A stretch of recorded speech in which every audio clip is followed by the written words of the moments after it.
Hello, everyone. Thank you so much for coming onto our website. Feel free to follow along as we talk about crafting a master resume. Today's topic is important to understand how to properly format and customize your resume for each position that you apply for. So, how will your resume stand out? First, know that you have only about 6 to 8 seconds to wow an employer. You have just those few seconds to grab the hiring manager's attention. Therefore, it's going to be important for you to have a tailored and concise resume customized to each position. If an employer has to read your entire resume to see if you're a fit for a position, you'll probably be skipped over.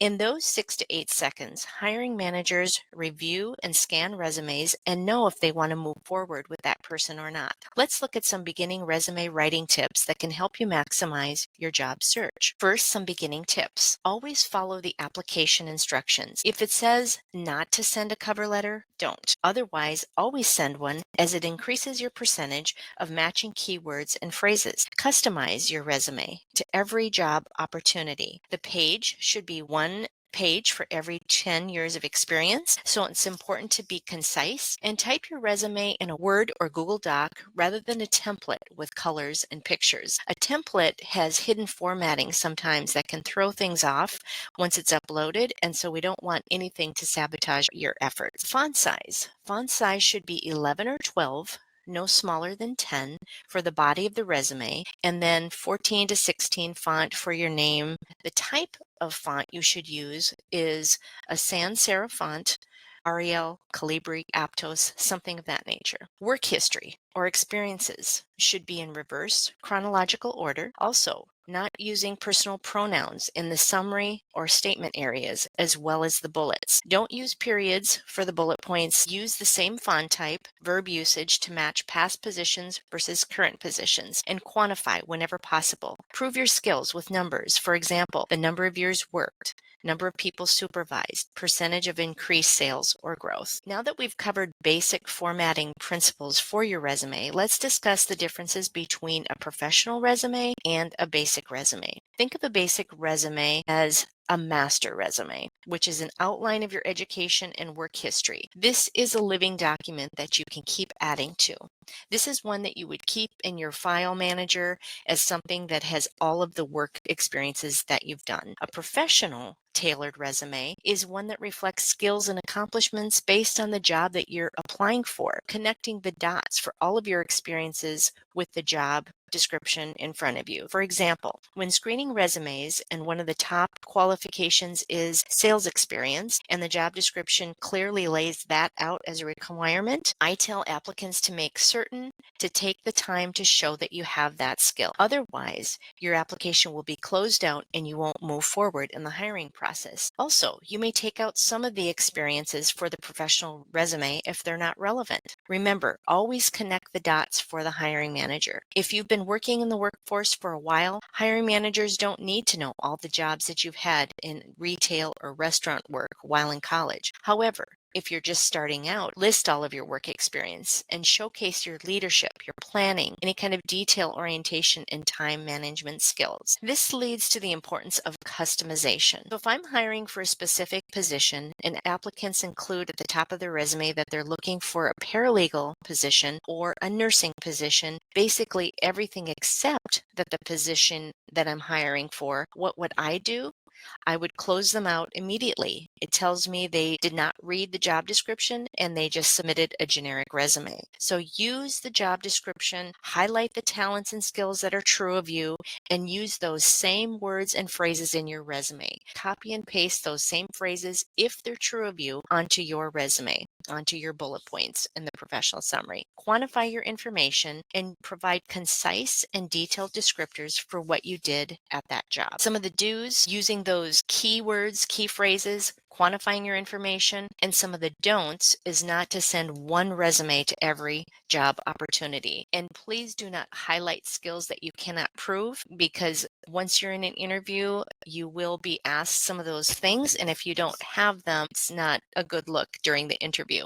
And lastly, provide vague descriptors for your experience. Be more specific. All right, writing resume bullet points. You start each bullet point with an action verb: maintained, managed, facilitated, facilitated, created, crafted, those kinds of words. And ask yourself the following questions for each position to begin crafting your bullet points. Asking the WH questions. Who? What organization or company were you working for? Were you working with another person or a team?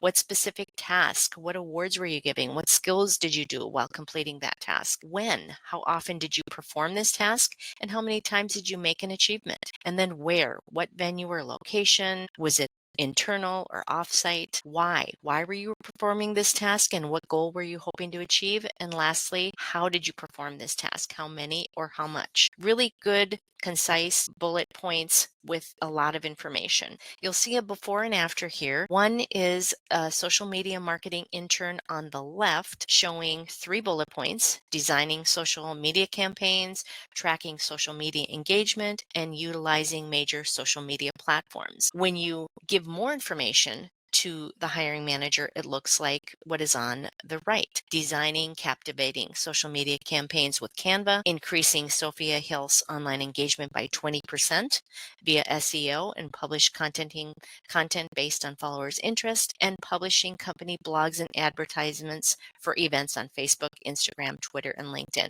So a lot more information on the after, which is what they're looking for. This will also give hiring managers an idea of the level of your experience. So here's an example of how to quantify your experiences. On the left, managed a team. On the right, managed a team of 9 colleagues to carry out an online marketing project that raised $8,000 for Race for the Cure. On the left, edit stories for the Regent University News becomes edit 32 plus stories for the Regent University News about current and upcoming events on campus and around the local community. Numbers give credibility, so any numbers you can add will be to your benefit. Here's an example. It's an ATS-Friendly Resume. ATS actually stands for Applicant Tracking System. We keep this in mind because as we upload resumes nowadays straight to a site, before anyone with eyes even looks at it in the HR department, this automatic process takes place and it matches up the keywords and key phrases on a job description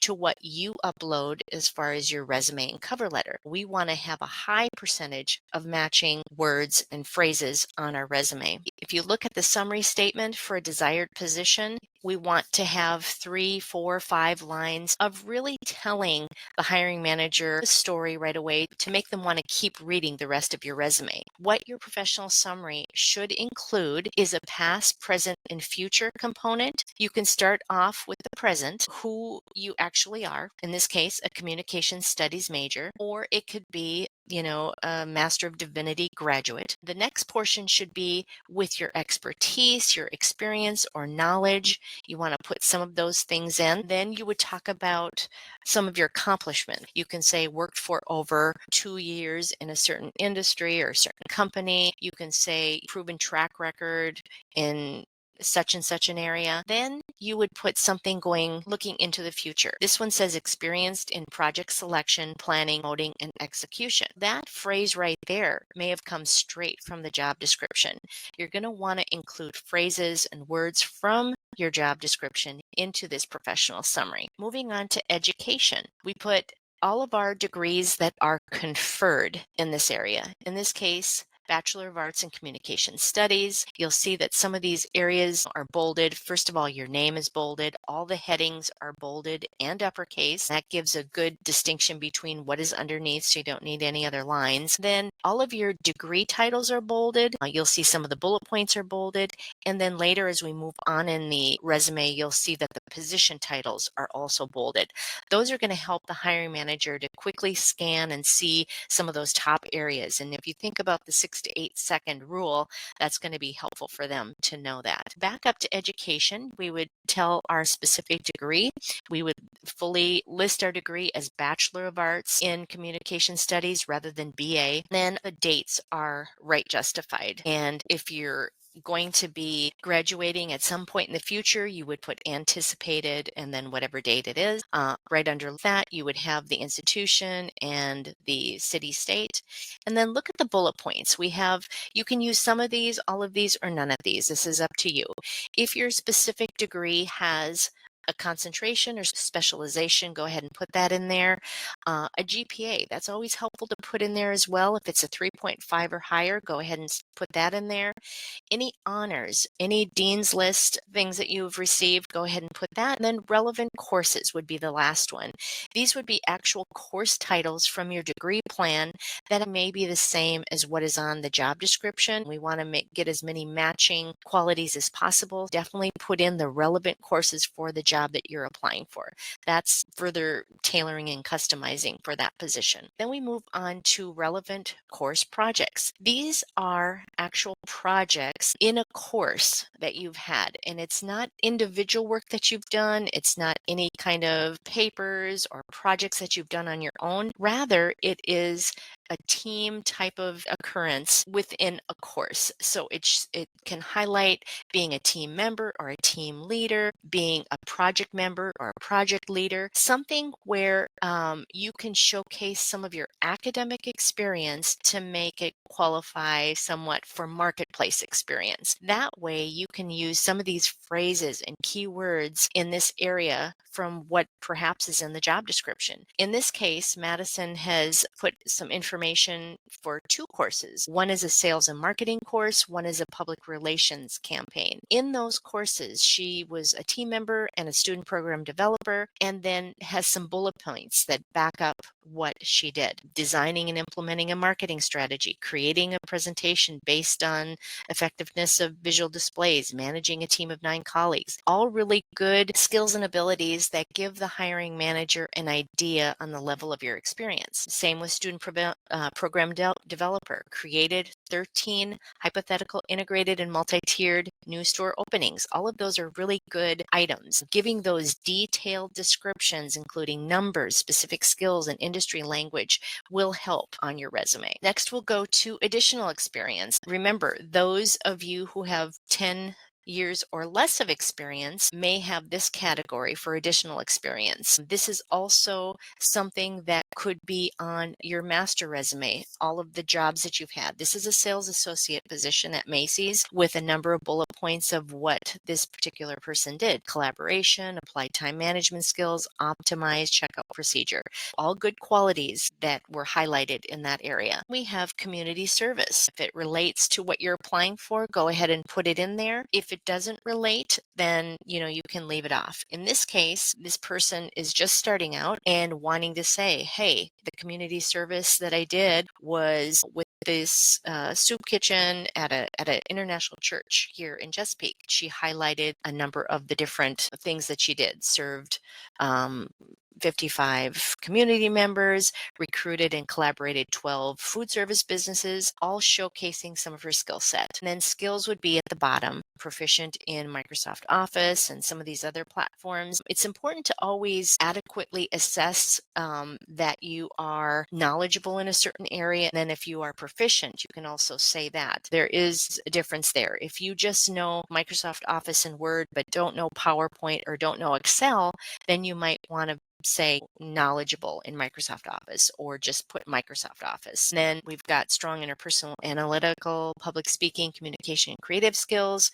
These are going to be really good areas to showcase some of your skill sets. Once we get the resume done, we're going on to the cover letter. I will mention too that once your resume is done, we use the Handshake platform here at Regent. You can upload your master resume in the documents section of Handshake, and that way within your profile, other Regent approved employers will be able to see what you have done, what you're capable of, and they can send emails directly to you according to your experience. So cover letter. What's the purpose of a cover letter? It's going to explain why you pick them and explain why they should pick you. It's important to note that you can use personal pronouns.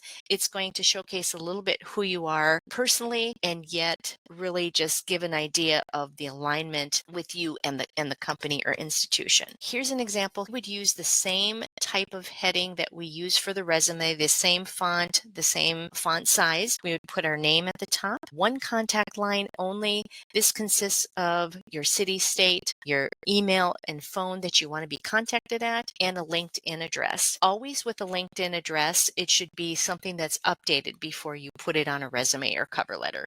Then we go into the body of our cover letter. We start with the date, the employer name, address, phone number, and so forth. And then we say, Dear Hiring Manager. It used to be that we would say, To whom it may concern, or Dear Madam or Sir. Now it's just a very generic, Dear Hiring Manager. And there are 3 paragraphs here. The first paragraph, we're going to talk about where we found the job opportunity. This allows organizations and companies, businesses to actually see where their recruiting dollars have gone. If you say whichever job board you've got it from, or let's say you went straight to the company website, let them know that as well. But you can say something like, while looking through the employment opportunities on Indeed.com, you came across the company's notice for, and then you put the name of the position in there. In this case, it's a rehabilitation counselor. We want to have as many matching words and key phrases as possible. Definitely put the name of the position in there. You can talk about the alignment here. You can also put in this section if there was someone that referred you to the position, but this highlighted portion in the first paragraph is about alignment. You want to talk about their mission, their vision, how it aligns with yours. Maybe say something why the job interested you, or what you resonated with. This alignment area is really good. This is the personal piece here, because if a hiring manager is given 50 emails with 50 applicants, remember they have 6 to 8 seconds to look this over. If they have all the applicants with similar qualifications, then they're going to look to this alignment piece and see which person here sounds like they would fit our team the best. So we want to make sure that we showcase and share why we align with the position in the company. Second paragraph, we're going to talk about our personal skill sets. We want to demonstrate them. A good guide for this would be going back to the job description. Let's say there are 10 bullet points that showcase all the skill sets. Let's say you have 9 out of 10. This would be a great place for you to go through all of those that you are capable of doing. Lastly, it's kind of a wrap-up paragraph with my personal experience and my master's degree or bachelor's degree or doctorate. I feel I'd be an asset to the company and the clients who seek your services. Thank you for your time and consideration. I look forward to the opportunity of meeting with you. And then you can sign it with just your name. And remember, you have all of the contact information on the top, so they have everything they need with your resume and cover letter. Now we're going to talk a little bit about some information that would stand out if you're doing this. Remember, you only have 6 seconds to wow an employer. There should be a 1-page resume for every 10 years of experience. And if you've had more than 10 years of experience, definitely go into the second page. What we want to do is tailor and customize our resume with job-specific skills for every position. 1 resume for every job description. Don't do 1 resume for 10 jobs in psychology, like for a psychology internship. Type your resume in Word or a Google Doc and remain consistent with your formatting on the resume and the cover letter. Lastly, research the company that you're applying to so that you can make a connection with them in your cover letter in that alignment area. Thank you so much for taking time to listen today. We'd love to work one-on-one with you if you have specific questions. Otherwise, I hope this resume webinar has been helpful for you.